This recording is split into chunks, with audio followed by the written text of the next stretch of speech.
Hola a todas y todos, muy bienvenidos al ya 7º capítulo de nuestro programa Ciudades 2031, una iniciativa de Aslan Mavi, Ciudades y Culturas del Mundo. El día de hoy nos centraremos en la ciudad de Cantón, China. Mi nombre es Simón Villalobos, director de Aslan Mavi, una agencia consultora y creativa con compromiso público e internacional. Nuestra misión es contribuir al desarrollo intercultural y sostenible, conectando a diversas ciudades del mundo.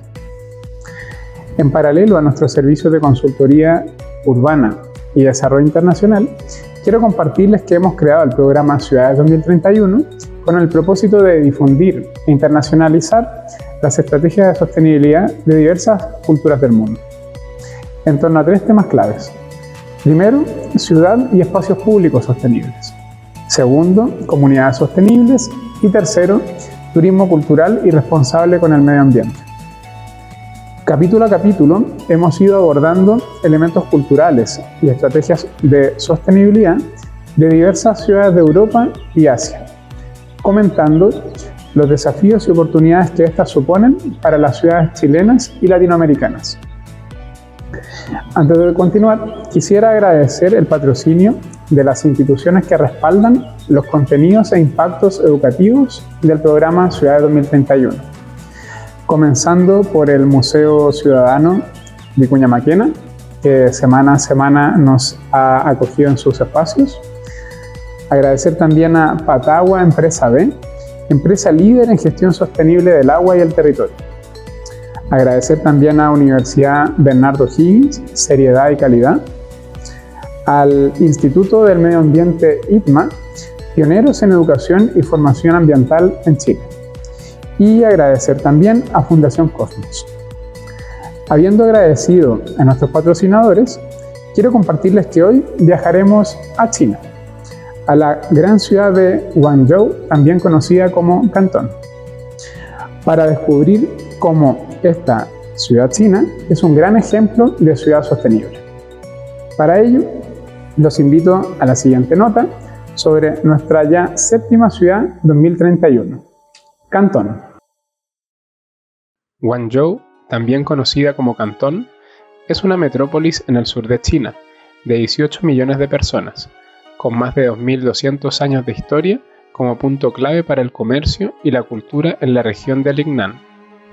Desde sus orígenes, la ciudad ha sido un importante puerto de la antigua Ruta de la Seda, integrando tradiciones chinas e influencias extranjeras.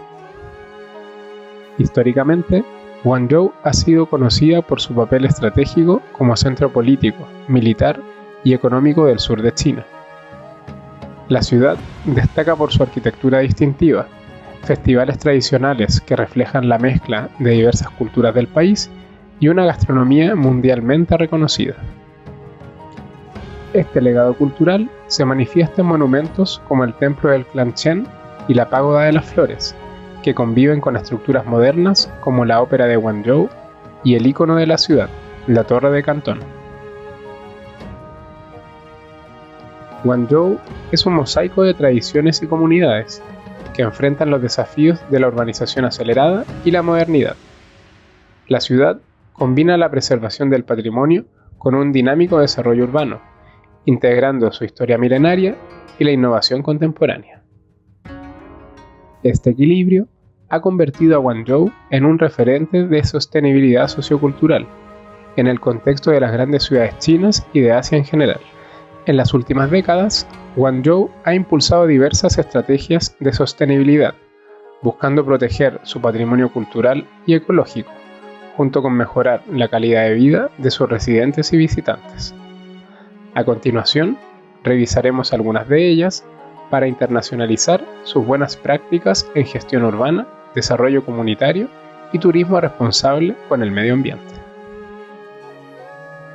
En primer lugar, destacamos el Cinturón Ecológico de Guangzhou, el cual, a través de sus 513 kilómetros, conecta 417 hitos históricos y culturales, en complemento de 320 kilómetros de senderos peatonales.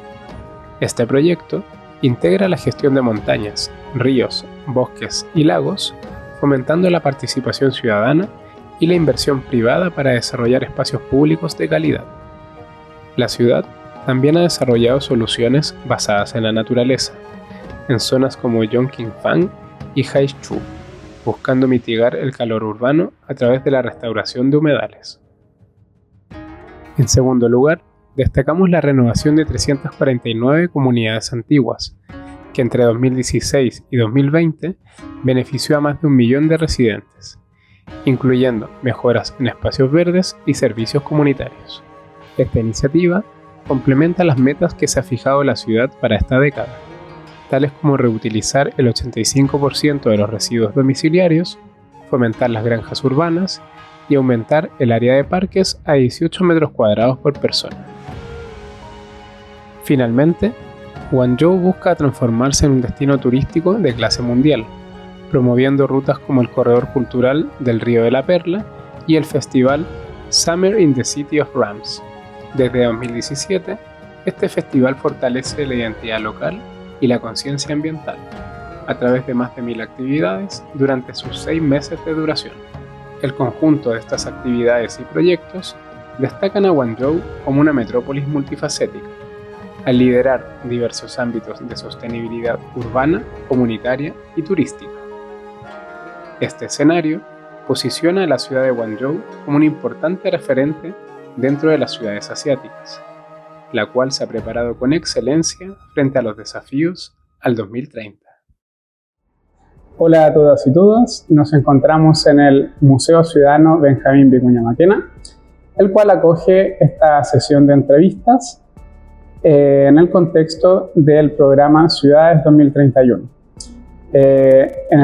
La ciudad que vamos a profundizar el día de hoy es la ciudad de Guangzhou, China, y para ello nos acompaña el señor Andrés Borges, coordinador académico y coordinador del Máster en Estudios Asiáticos del Instituto de Estudios Internacionales de la Universidad de Chile. Bienvenido al programa, Andrés. Muchas gracias por el espacio. Gracias por acoger la invitación. Andrés, vamos a abordar algunas preguntas de tipo más generales y luego vamos a profundizar en algunos aspectos más relacionados a la sostenibilidad que tiene esta ciudad china. Bueno, para comenzar, si nos pudieras contar brevemente, ¿no? ¿Qué te ha inspirado a ti, Andrés, como a nivel más personal, a trabajar el desarrollo de la cultura china en particular?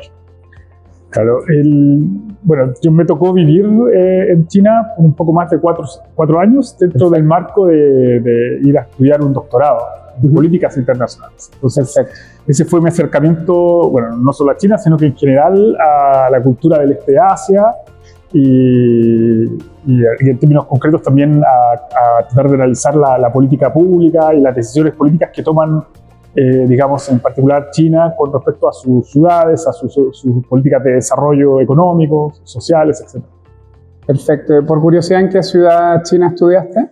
Yo estuve en Shanghái, un poco más al norte, pero sigue siendo una ciudad costera. Eso es algo parecido, digamos, a la ciudad de Guangdong.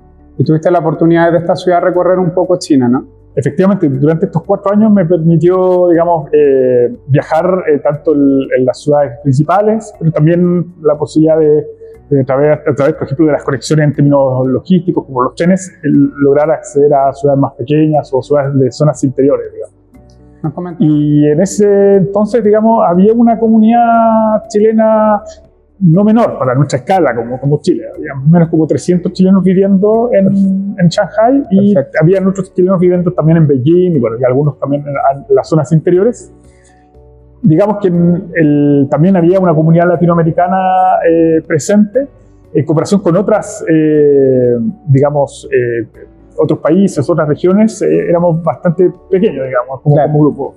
Y pudiese decir que había, digamos, era una ciudad bastante agradable o acogedora para el extranjero. Entonces no era tan complejo, si bien el idioma es una barrera, había mucha gente que también podía manejar el inglés y en base a eso uno puede ir reduciendo esa barrera inicial, digamos. Genial, gracias por compartir esa experiencia inicial.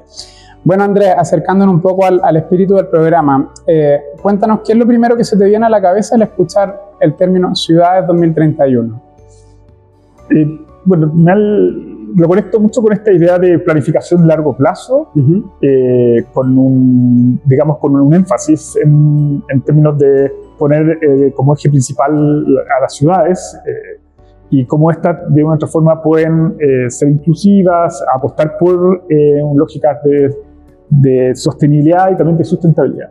Claro. Es algo muy que se observa mucho en Asia, digamos, y también obviamente en otros lados utilizan lógicas similares, pero me tocó estudiar, digamos, sistematizar muchas políticas de largo plazo que tienen ese nombre, donde plantean un horizonte temporal. Por ejemplo, está hecho en China 2025, por ejemplo, que es una política que venía desde el Estado chino en función de proyectar al 2025 un desarrollo de ciertas industrias tecnológicas para desde ahí posicionar a China internacionalmente, por ejemplo. Perfecto. Y así, digamos, hay varias iniciativas que hablan de un horizonte de 10, 15, 20 años como una especie de misión que se articula con los diferentes actores en función de alcanzar un objetivo que no es inmediato y que se requiere mucha coordinación y articulación entre los actores.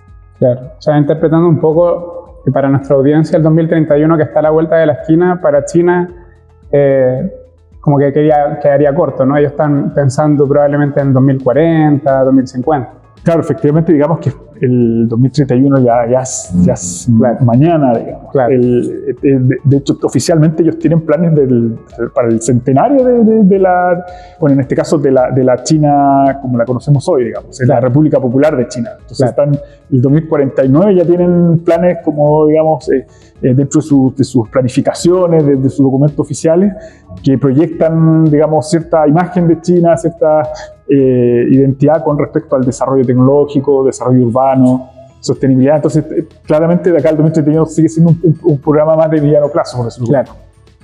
Perfecto. Bueno, ahí quizás nos planteas también cómo soñar las ciudades con esa visión, ¿no? Un poquito más ambiciosa como lo hace la cultura china.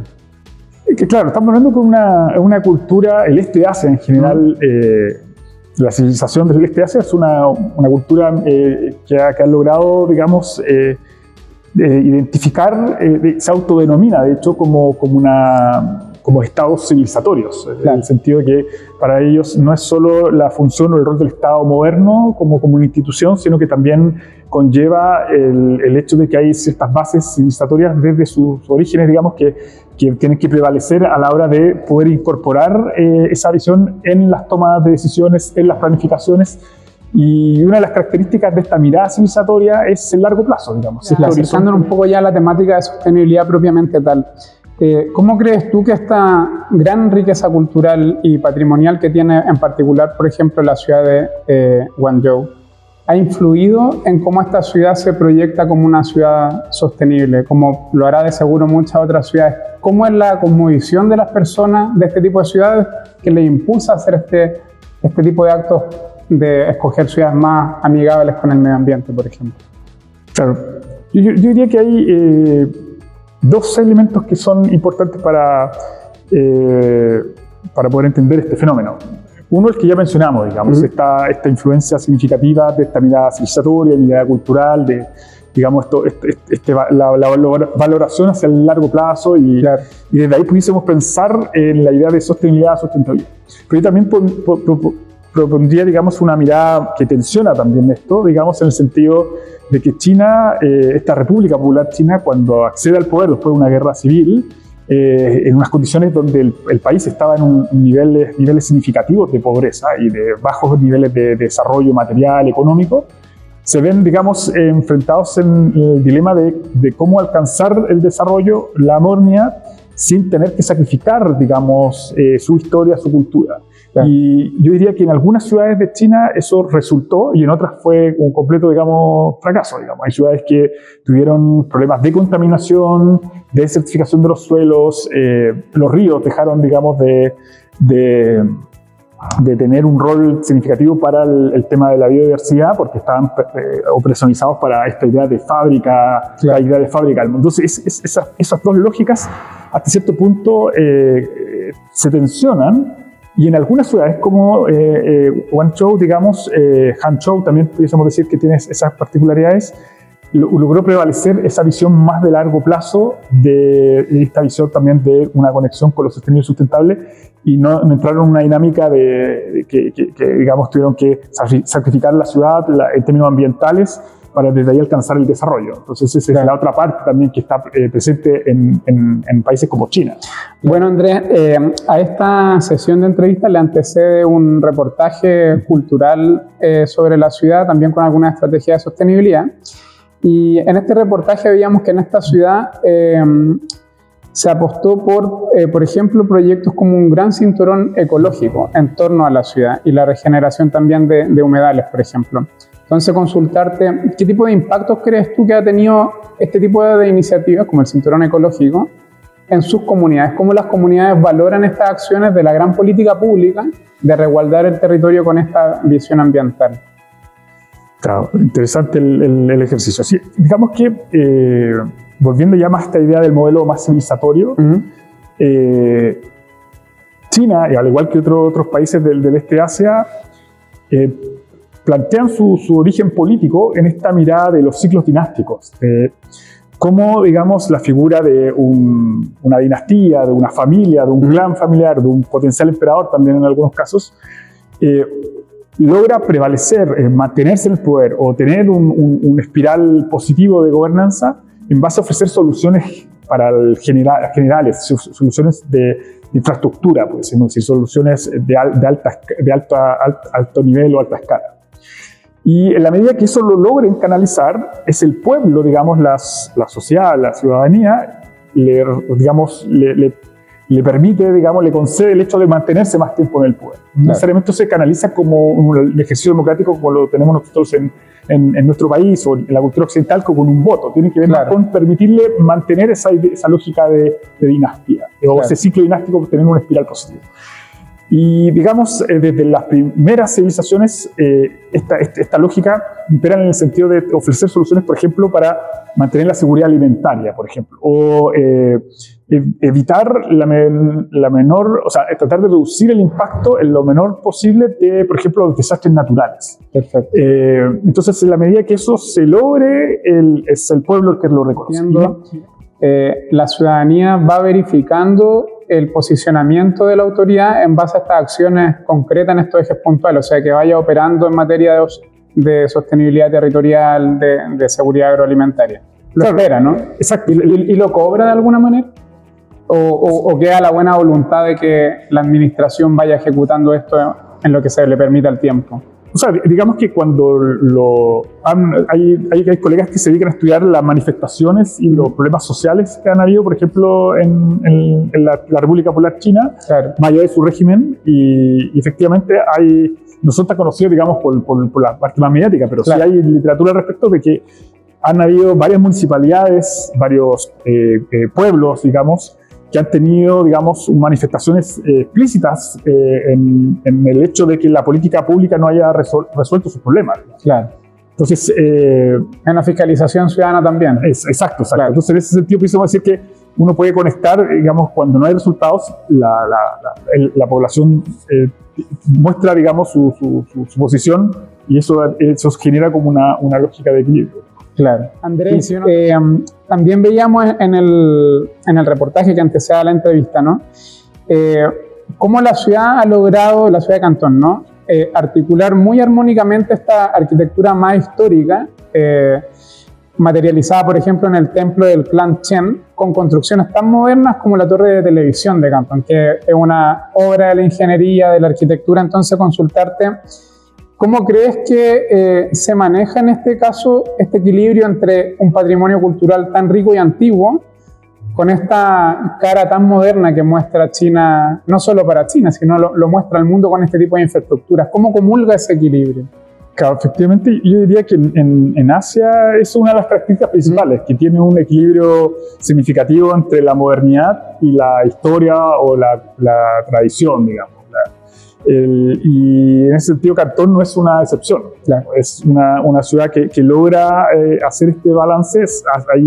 Hay un respeto en términos de escala, en términos de, digamos, de aproximación de cómo se pueden, digamos, dejar ciertos espacios dentro de la ciudad que sean garantías de la conectividad hacia las emociones, hacia la cultura, hacia la historia, y al mismo tiempo asumir que tienen un rol productivo, moderno, de abastecer, digamos, procesos industriales complejos, etc. Yo diría que eso es algo muy característico de la cuenca asiática del Pacífico, y que, digamos, para nuestro caso no es tan evidente poderlo cumplir propiamente tal, porque, digamos, nosotros somos un país muy sísmico, hemos intentado sistemáticamente de proteger nuestro patrimonio, y de repente, claro, llega un terremoto muy fuerte y genera, digamos, ahí una interacción compleja. Entonces, pero de una u otra forma, digamos, es una cuestión que considero que hay una característica significativa de los pueblos asiáticos. Claro. Según te entiendo, si uno va a plantear una torre de televisión tan grande como por ejemplo la Torre de Cantón, ellos tienen el criterio de situar esta infraestructura precisamente no tan cerca del patrimonio, ¿no? Me imagino habrán áreas de resguardo para ese tipo de contexto, ¿no? Claro, bueno, digamos que no pondrían la torre al lado de un templo, por ejemplo, o se encuentran ese tipo de cosas. Ya, digamos, no sé si está fácil generalizar, pero hay un cierto sincretismo en términos de lo que vendría a ser, por un lado, la corriente más de la tradición, digamos, por otro lado, la corriente de la idea de lo tecnológico, de lo moderno, etc. Entonces, hasta cierto punto hay encuentros, hay espacios en las ciudades que efectivamente uno puede ir viendo un diálogo cotidiano. Entonces, pero al mismo tiempo también hay otras zonas que tienen que ver más con un santuario de naturaleza, con templos budistas, digamos, o de algún tipo de aproximación espiritual, que ahí tienen, digamos, más resguardos de que haya un espacio de desconexión de lo urbano. Entonces, otro cuidado del entorno, ¿no? Hay de los dos casos, pudiésemos decir. Hay una zona que es concreto y pasto, por decirlo de alguna manera, y otras zonas donde es naturaleza y desconexión de lo concreto. Perfecto. Quizá hay más que nada porque viví más en Shanghái, conozco más antecedentes de esa ciudad. Por ejemplo, cuando uno va, digamos, a Shanghái, una de las cosas que impresiona es que está, digamos, el río, y en una parte del río está, digamos, la zona financiera antigua, con construcciones del siglo XVIII, del siglo XIX, y justo al frente está en lo que se conoce como Pudong, está la zona más tecnológica nueva con estas grandes torres. Entonces hay una especie de diálogo que los separa, digamos, el río, y uno va viendo, digamos, los mensajes en términos de cómo funciona la China moderna, y por otro lado está el diálogo con la China más, digamos, del siglo XVIII, XIX, una China de apertura, de otra lógica de apertura. Otra escala. Claro, otra escala. Entonces ese tipo de diálogos uno lo puede ver, pero también en la misma ciudad hay zonas, digamos, hacia lo que serían las zonas interiores de Shanghái, donde con esta idea también de darle sostenibilidad a las ciudades, desviaron el río y generaron canales, y esos generaron luego ciudades con muchas ciudades que se llaman ciudades como acuáticas. Claro. Y claro, y en esas zonas ahí se prevalece mantener la conexión de casas tradicionales con la conexión directa con la naturaleza, o los templos, los pagodas con la naturaleza, y que están estos canales más pequeñitos haciendo estas divisiones territoriales. Entonces hay de los dos modelos, digamos. Perfecto, Andrés, te agradezco por trasladar esa visión, que además fue muy in situ. Quisiera abordar el último ejemplo que nos muestra este reportaje. Hay un festival que nos llamó mucho la atención, que, bueno, si uno lo oye en inglés, se llama Summer in the City of Brahms, que promueve curiosamente la intersección entre la cultura y la promoción de una conciencia ambiental durante 6 meses en esta ciudad de Cantón. Entonces, consultarte qué papel juega este tipo de eventos que, bueno, tienen una magnitud evidente en fortalecer, por un lado, la identidad local, pero también este turismo que uno, probablemente en 6 meses pueden haber distintas oleadas de turistas que se van a topar con este festival. ¿Qué pasa ahí? ¿Cómo crees que la ciudad también trata de proyectar e invitar a este turista, pero en este tipo de festivales, con esta conciencia ambiental de fondo, ¿no? Claro. Ellos lo que hacen es organizar las ciudades les ponen estrellas. ¿Ya? Y las ciudades que tengan más estrellas es porque refleja una visión más integral de este concepto de belleza turística patrimonial que proyecta la política pública. Una especie de ranking de la ciudad. Una especie de ranking de ciudad. Algo parecido que hacen las plataformas como de turismo y también las de alojamiento.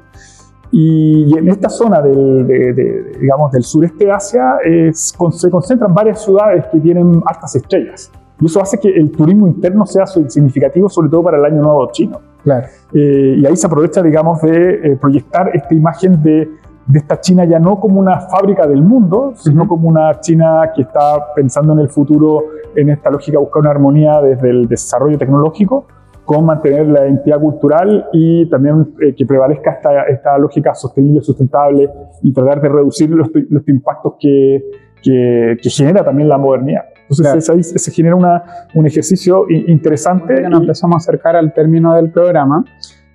Hay dos preguntas que van más en la línea de quedarnos con algunas conclusiones, ¿no? A mí me gustaría que tú pudieras transmitir un mensaje a los líderes o tomadores de decisión latinoamericanos o también chilenos al momento de que van a buscar referencia de sostenibilidad en el contexto asiático. ¿Cómo va a ser esa experiencia, sea desde buscarla a través de una misión hacia Asia y recoger algo de eso y traerlo a Latinoamérica? ¿Qué consejo le darían a esas personas que hacen esa experiencia? Bueno, yo creo que nosotros tenemos que buscar en la medida de lo posible generar espacios institucionales democráticos que permitan fortalecer planificaciones de largo plazo, estas vigas maestras que se hablaban, digamos, antes, en función de entender que hay cuestiones que ni el mercado está interesada porque no digamos, es una cuestión que no es transaccional, pero que también, digamos, la inversión privada no va, digamos, a ofrecer, digamos, esta participación significativa, y que ahí el rol de la política pública es fundamental, y desde ahí proyectar, obviamente, el desarrollo de ciertas infraestructuras, de ciertas decisiones políticas, para generar ciudades más amigables con el medio ambiente, más sostenibles, más sustentables. Yo diría que eso es lo primero, la visión de largo plazo, cómo la podemos, el desafío está cómo insertarlas en nuestros sistemas políticos de regímenes y digamos de ciclos electorales más cortos, digamos. Entonces, claro, yo creo que ahí hay que hacer una reflexión y que obviamente prevalezca nuestra cultura política, que son las democracias. Y digamos lo segundo que yo creo que es importante es ver el tema de la decisión.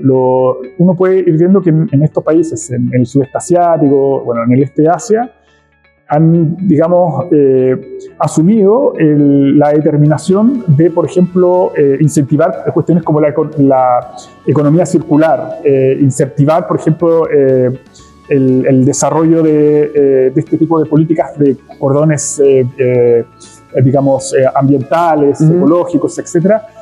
Más allá, digamos, de que detrás de eso haya un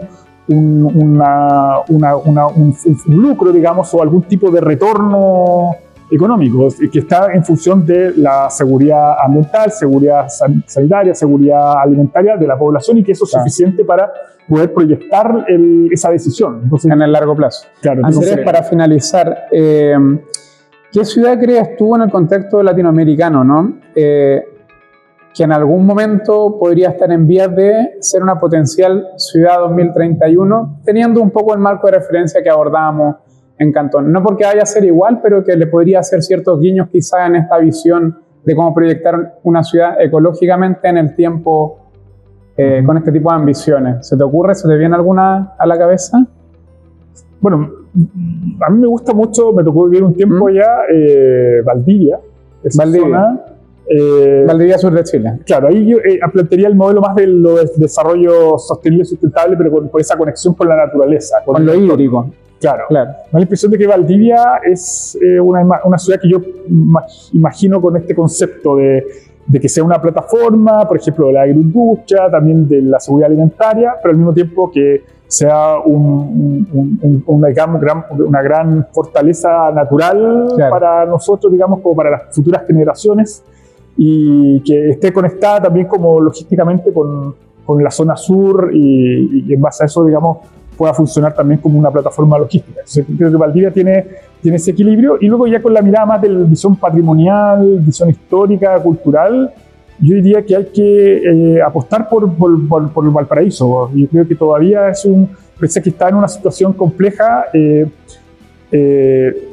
que hay una energía, hay una voluntad de poder para poder levantar esta ciudad, claro, y darle, digamos, una visión donde podamos equilibrar su tradición, su visión de ciudad-puerto, con la modernidad, con desarrollo de tecnología, da la impresión de que ahí hay oportunidades. Quizás, por ejemplo, un impuesto al hecho del funcionamiento de los puertos, pero que tributa a la ciudad, por ejemplo, pudiese dar recursos para proyectar esta ciudad o generar economía circular con respecto a la función del puerto. También podría, en base a eso, dar herramientas, recursos para que esta ciudad levante y se pueda generar ese equilibrio que se estaba perdiendo en el último tiempo. Totalmente. Perfecto. Bueno, Andrés, agradecemos haberte tenido acá en el programa. Estas fueron las reflexiones de Andrés Borges, lo reitero, académico y coordinador del Máster de Estudios Asiáticos de la Universidad de Chile. Agradecido de haberte tenido, Andrés, con nosotros. Muchas gracias por el espacio. Muchas gracias. Que vaya muy bien. Hasta la próxima. Bueno, hemos llegado ya al término de la primera temporada de nuestro programa Ciudades 2031. Quiero agradecer a todas las personas que al día de hoy han conformado parte de nuestra audiencia, viajando con nosotros a ciudades como Barcelona, Liverpool, Estambul, Bangkok, Ho Chi Minh City, Yakarta y Cantón. Quiero agradecer también a los diversos patrocinadores y colaboradores de nuestro programa que hicieron posible sus diversas actividades, especialmente al Museo Ciudadano Vicuña Maquena, que nos acogió semana a semana en sus espacios para desarrollar especialmente las entrevistas a nuestros invitados. Quiero extender la invitación a seguir las redes sociales de Aslan Mavi, especialmente en Instagram en aslanmavi_com, donde nuestra audiencia podrá disfrutar los contenidos y alcances de las diversas ciudades que conforman el programa en cuanto a estrategias de cultura y sostenibilidad. Este programa fue conducido por Simón Villalobos, director de Aslan Mavi, Ciudades y Culturas del Mundo. Hasta la próxima y nos vemos en Ciudades 2031.